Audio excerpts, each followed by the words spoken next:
Que isso que acabamos de cantar seja também o desejo do nosso coração, de viver fiel a esse Deus, tanto em palavras como também em ações, dia após dia.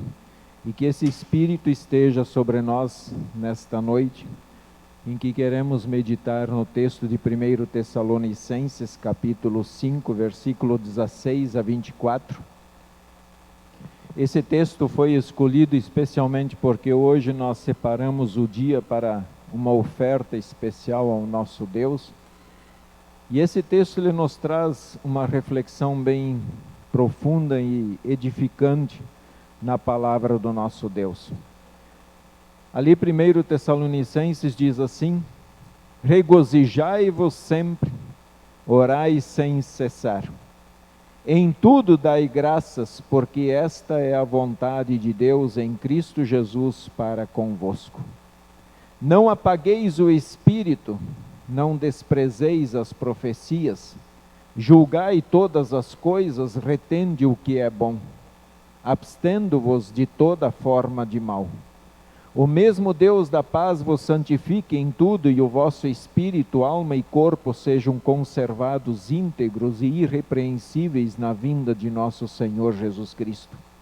Fiel é o que vos chama, o qual também o fará. Esse é o texto. E é interessante nós pensarmos que ele nos traz muitos assuntos para refletirmos, uma coisa em todos os setores praticamente da nossa vida. Mas vejam que eu quero destacar o que é essencial nesse texto. E o que é essencial é o último versículo, quando ele diz assim: fiel é o que vos chama, o qual também o fará. Quando nós olhamos para isso, nós pensamos, o que é ser fiel afinal? A fidelidade hoje parece que virou meio banalizado. Nós somos fiel até que vier uma proposta melhor. Até aquele que nos paga mais. Aí nós mudamos de direção e esquecemos aquela nossa promessa de fidelidade, de honestidade, de seguir os passos. O que é ser fiel, afinal? Veja que o dicionário traz muitos significados, mas alguns deles, quero trazer para vocês dois de uma forma especial. Diz que revela honestidade, que é honesto. E o ser humano sabe o que é ser honesto? Nós sabemos de fato o que é ser honesto? Que não falha, o outro significado, que não falha, infalível, seguro. Que não falha. Isso é ser fiel. É que ele é infalível, ele é seguro. Até o sentido de seguro aqui no sentido humano, ele nos traz muito mais próximo, porque nos faz sentir seguros. O que é então fidelidade? Entre muitos encontrei compromisso rigoroso com o conhecimento ou com a verdade. Um compromisso rigoroso com a verdade. Olhemos para Deus então nesse momento, pegando esses significados aqui encontrados. Ele é honesto, ele não falha, ele é infalível, ele é seguro. E tem um compromisso rigoroso com a verdade. Sabe por quê? Quando você lê a Bíblia, ela toca o seu coração? Porque ela te enfrenta. Porque ela mostra a verdade. Deus não tem nenhuma intenção de enganar você. Se você está vivendo no pecado, Deus não vai passar a mão na sua cabeça e dizer, continue assim que você está certo. Ele vai dizer, se você continuar assim, você está no inferno. E nós acabamos de cantar isso. Que Ele abençoa aqueles que são firmes na palavra do Senhor. Vocês sabem que dos atributos de Deus é que Ele não mente. E que para Ele tudo é possível. Mas nem tudo é possível para Deus. Tem uma coisa que é impossível para Deus. Deus não mente. Isso é impossível para Deus. Quando você estiver na frente de Deus, e Ele apontar o seu erro, louve o seu nome, porque Ele não vai te mentir. E aí a gente pode olhar que Deus é fiel no seu proceder e no seu falar. Ele procede de maneira correta e fala a verdade em todos os momentos da vida. Me aponte em uma promessa que Deus não tenha cumprido até agora. Tirando a segunda vinda de Cristo e tudo o que envolve essa segunda vinda. Tira essa promessa e me aponte uma palavra que Deus não tenha cumprido até hoje. Se você me trouxer o texto, nós vamos estudar junto. E aí eu vou vir aqui na frente de vocês e vou pedir perdão. Porque Deus não falha. Ele anda nos seus caminhos. Pessoal, estou ouvindo o celular, tá? A segunda coisa fundamental no texto é o que segue no versículo. Ele diz, fiel é o que vos chama. Fiel é o que vos chama. E é Deus quem nos chama. Quem chamou aí a Jasmine hoje à noite no batismo foi Deus. Deus a chamou hoje diante do altar. Deus a trouxe diante na pia batismal para ter a sua vida transformada. Nos chama, chamou a mim, chamou vocês como filhos dele pela fé em Jesus. E sem Jesus ninguém é filho de Deus. Isso é a verdade bíblica.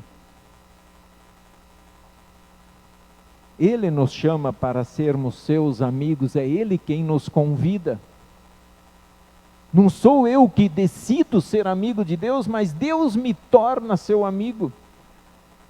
Ele me chama e chamou cada um de vocês para ser seu servo, seu povo.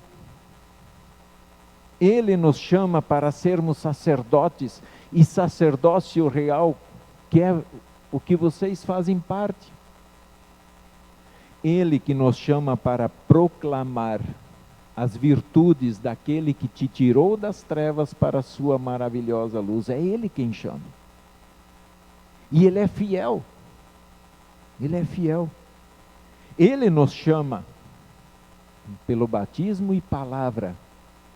São as duas formas que Deus vem ao coração, nos chama e nos transforma. Batismo e palavra.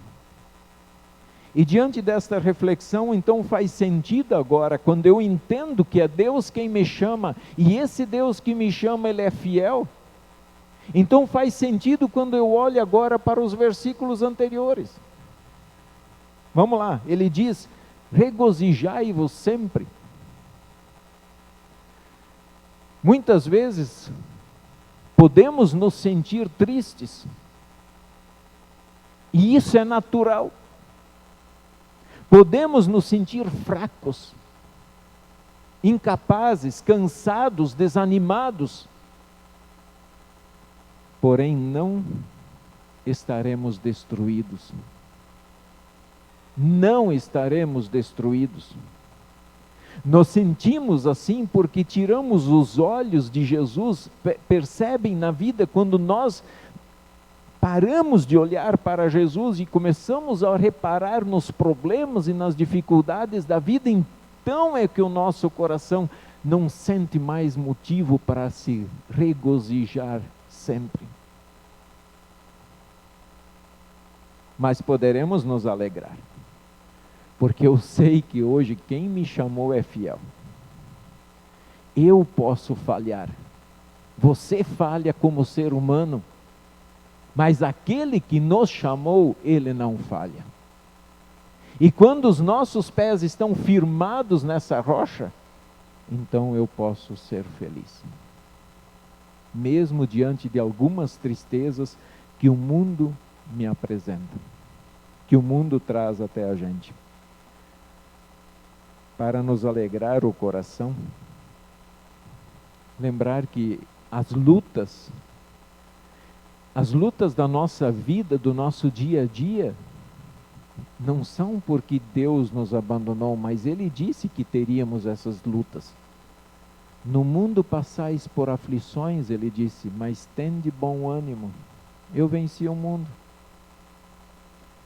Esse é o primeiro ponto. O segundo ponto, com o Espírito Santo em nossa vida, aquele que nos chama e que é fiel, então nós podemos orar sem cessar, que é o que Ele nos convida. Então eu já vou perguntar para vocês, quanto tempo do dia você tira para orar? Você sabia que oração é tempo? Às vezes percebo que os cristãos, eles têm pressa em acabar a oração. Faz oração de 2 frases e tá certo, Deus, tá bom, eu tenho um compromisso agora, é mais importante eu ir lá. Lutero dizia, hoje o meu dia está mais lotado, mais carregado, hoje eu preciso orar mais. Oração, orar sem cessar é tempo. Se você não tem tempo para orar, não seria melhor então levantar um pouco mais cedo e dedicar um tempo exclusivo para falar com o Papai do Céu?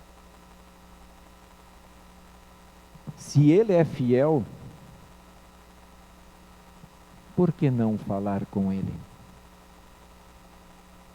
Se eu creio que Ele é fiel, por que essa dificuldade de falar com Ele? Por que 2 horas de culto é muito? Pense. E aqui nós temos um convite. Ore sem cessar. Deus se alegra com a sua oração. Deus quer que você fale com Ele. Ele está pronto para te ouvir e estender graciosamente a sua mão. Oração é um relacionamento de confiança. Eu conheço com quem eu estou falando e eu sei que Ele é fiel. Então agora eu vou falar com Ele. E eu vou confiar que Ele está ali comigo, sentado na minha frente, com os ouvidos bem atentos às minhas palavras. Ele conhece o meu coração. Ele sabe quando eu choro. Ele sabe quando você clama. Guiados pelo Espírito Santo, irmãos, ore sem cessar. Ele mesmo te convida, invoca-me no dia da angústia. Eu te livrarei e tu me glorificarás. Infelizmente, quando as pessoas passam por dificuldade, os outros criticam. Agora ele está indo buscar Deus. Mas Deus quer que ele invoque. Deus quer que ele vá até lá. Deus o convida, invoca-me no dia da angústia. Mas também não esqueça, quando você está feliz, de levantar a mão para o céu. Com o Espírito Santo em nossa vida, nós iremos ser agradecidos em tudo. E Ele diz, em tudo dai graças. Eu sei que nem sempre é fácil dar graças a Deus. Eu sei que o coração às vezes explode. Eu sei que o corpo sente dor, que ele adoece, que as coisas à tua volta nem sempre acontecem como você quer. Deus sabe disso. Mas Ele diz: em tudo, dai graças, porque tudo coopera para o bem daqueles que amam a Deus. Tudo. Não só quando o meu bolso está recheado, quando eu estou bem de saúde, quando tudo está certinho de acordo com aquilo que eu acho que está certo. Mas em tudo, dai graças ao Senhor. O segredo para em tudo dar graças, sabe qual é o segredo? É ter um coração satisfeito. Isso não estou falando para não trabalhar e simplesmente deitar nas cordas, não é isso. É seguir trabalhando com honestidade, com responsabilidade, como um cristão faz, ser honesto no seu trabalho e deixar que Deus acrescente à medida que a gente tiver necessidades. Irmãos, dar graças. Quantas vezes você já deu graças ao Senhor por um hino muito conhecido? Pode mudar o slide.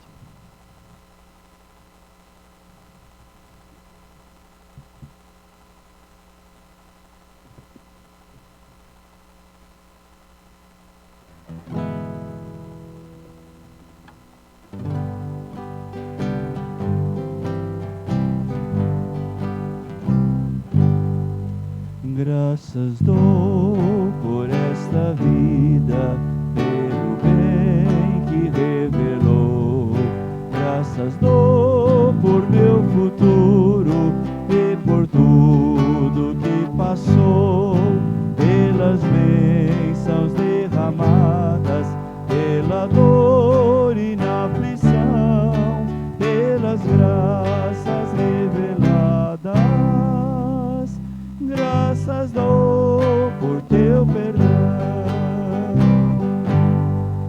graças pelo azul celeste e por nuvens que há também, pelas rosas no caminho e os espinhos que elas têm, pela escuridão da noite, pela estrela que brilhou, pela prece respondida e a esperança que falhou, pela cruz e o sofrimento e a feliz ressurreição, pelo amor que é sem medida, pela paz no coração, pela lágrima vertida e o consolo que é sem par, pelo dom da eterna vida, sempre graças hei de dar. Quando tudo estava bem na tua vida e você cantou pela cruz e o sofrimento, você tinha noção que ia passar por isso que você está passando hoje? E viu como é diferente cantar quando se tem consciência de que o sofrimento pode vir? Quando você vai chorar de dor? Quando você vai estar com o coração aflito? A gente canta muitas vezes e não pensa naquilo que canta. E temos que meditar naquilo que cantamos, porque aprendemos através disso. O versículo 19, ele recomenda: não apagueis o Espírito. Como é que se apaga um Espírito agora? Esse Espírito é o Espírito Santo. Como é que se apaga o Espírito Santo da sua vida? E nós temos poder para apagar o Espírito Santo na nossa vida. De que forma? Quando nós não nos arrependemos, quando vivemos no pecado e achamos que está tudo certo, achamos que Deus tenha que mudar. E então nós podemos dizer que apagar o Espírito, isso pode sim. Tanto é que alguns, quando nós recebemos a fé no Espírito Santo, do Espírito em Jesus, ela é colocada em nosso coração e ela brilha. Mas de que forma eu posso apagar esse Espírito em meu coração? Quando eu não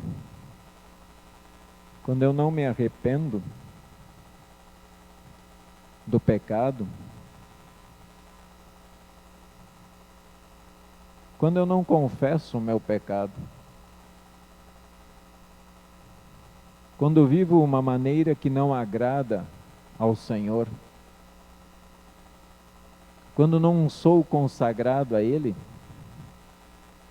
eu apago o Espírito na minha vida. E quando eu apagar o Espírito na minha vida, então não me resta mais nada. Não me resta mais nada a não ser o inferno. Podem ter certeza disso. Quando você expulsar o Espírito da sua vida, então acabou tudo.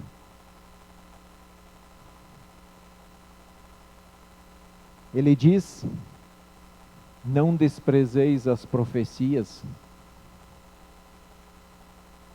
Já perguntei para vários, o que é isso aqui para ti? Alguém disse, apenas um livro.